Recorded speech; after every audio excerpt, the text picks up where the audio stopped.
Setiap kali ganti presiden, semua presiden pasti janjiin GDP Indonesia naik berapa persen. Zaman SBY pengennya 7%, Jokowi nargetin 6%, sekarang Prabowo bilang mau sampai 8%. Tapi kenapa sih semua presiden kita pada tergila-gila sama pertumbuhan GDP?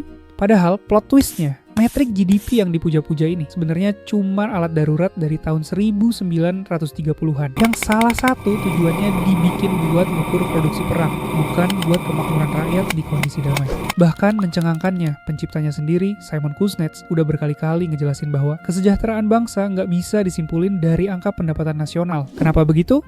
Karena GDP nganggep polusi, bencana, sama kejahatan sebagai hal positif karena ada transaksi uangnya. Contohnya waktu hutan di Sumatera kebakar tahun 2015.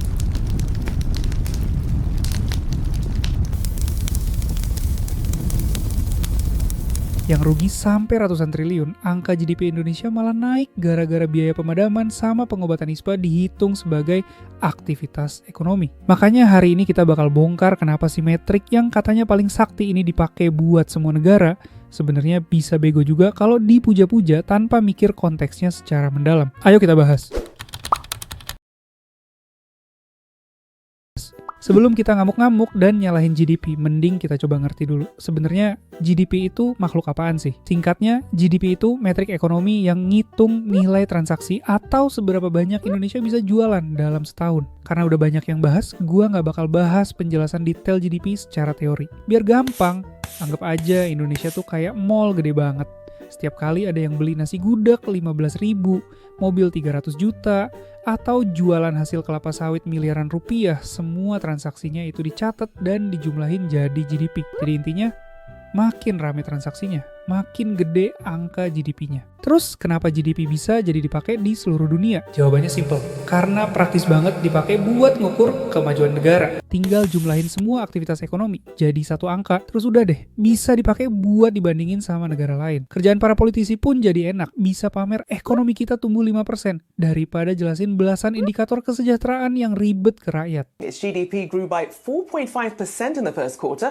It's raising GDP growth forecast to between 1.5 The economy grew 4.4% in the second quarter of. Karena sesimpel dan sepraktis itu, sejak tahun 1944 GDP langsung jadi standar internasional. Bank Dunia pakai, IMF juga. Investor asing pun ngeliat ini. Akhirnya semua pemimpin negara balap-balapan ngejar angka GDP biar kelihatan keren di mata negara lain. Tapi di situ jugalah masalahnya mulai muncul. GDP itu kan sebenarnya cuma ngitung jumlah transaksi, nggak peduli konteksnya. GDP nggak peduli duit itu dipakai buat apa dan siapa yang dapat manfaatnya. Yang penting nilai transaksinya. Makanya misalnya kita beli laptop buat kerja, dibandingin sama teman kita yang beli rokok buat ngelamun, dua-duanya tetap dihitung sama dalam GDP. Padahal jelas-jelas yang satu buat produktif, yang satu buat konsumtif. Makanya ayo kita lanjut bedah lebih dalam gimana ceritanya kalau kita ngukur GDP doang ini. Lama-lama akan jadi masalah besar buat negara kita tercinta.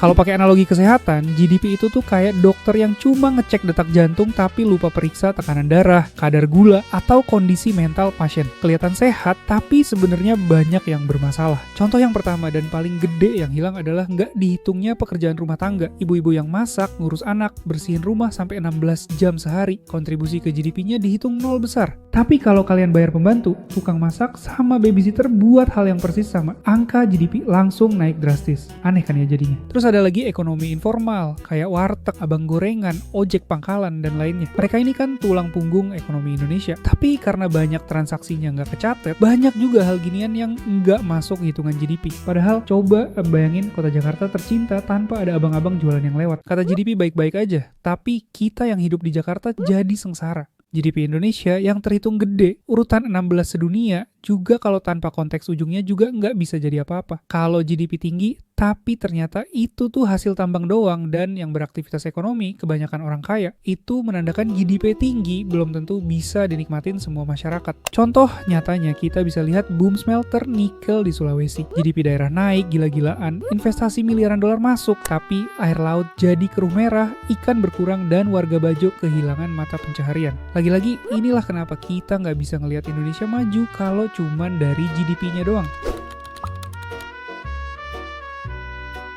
Tapi untungnya sekarang udah makin banyak negara yang sadar kalau GDP itu ibarat timbangan doang. Dia bisa nunjukin berat badan, tapi nggak bisa bedain mana yang otot, mana yang lemak. Jadi, angka gede GDP artinya belum tentu sehat. Contohnya ada New Zealand. Di tahun 2019, mereka jadi negara pertama di dunia yang bikin well-being budget. Economists say that GDP wasn't enough to measure success, and he agreed and did something about it. Perdana Menterinya bilang, kita nggak cuman pengen jadi negara yang enak buat cari kerja, tapi juga tempat yang enak buat hidup. Dan hasil kinerja pemerintahnya kerasa banget pas pandemi. Respons mereka cepat dan fokusnya langsung ke nyawa masyarakat, bukan cuma nyelamatin ekonomi. Soalnya, mereka percaya kalau warganya sehat, ekonominya juga bakal ikutan sehat. Dan so far, itu terbukti. New Zealand termasuk negara dengan kualitas hidup terbaik, tapi ekonominya juga nggak kalah bagus. Yang lebih ekstrim lagi, Bhutan. Dari tahun 70-an, mereka udah pakai konsep Gross National Happiness. Rajanya bilang, kebahagiaan nasional lebih penting dari GDP. Hasilnya, Bhutan jadi negara karbon negatif. Sekalipun GDP per kapita mereka setara Indonesia, tingkat kebahagiaan rakyatnya tinggi dan terus diukur sama negara. World is looking for new ideas, better options, good examples. Contoh nyatanya adalah ketika Bhutan berani nolak ekspor kayu meskipun potensi cuannya gede. Dan mereka juga ngerem pariwisata berlebihan demi jagain budaya lokal. Keputusan yang kelihatannya bego secara jangka pendek GDP, tapi secara jangka panjang justru bikin ekonomi mereka lebih sustainable.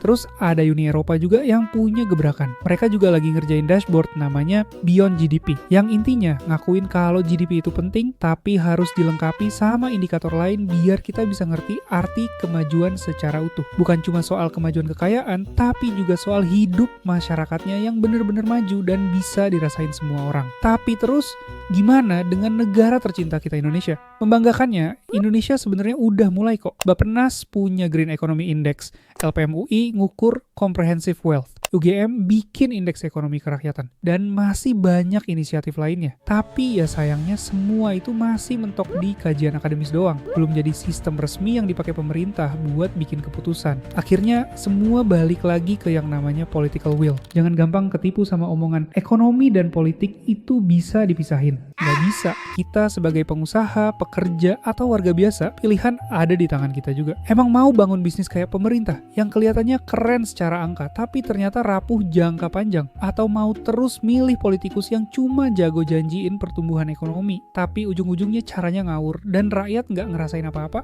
Mulai sekarang, kita sendiri yang harus lebih kritis. Lihat kemajuan itu jangan cuma dari angka GDP doang, tapi dari seberapa kerasa manfaatnya buat semua orang. Begitupun juga ketika kalian lagi bangun bisnis. See you on the next video.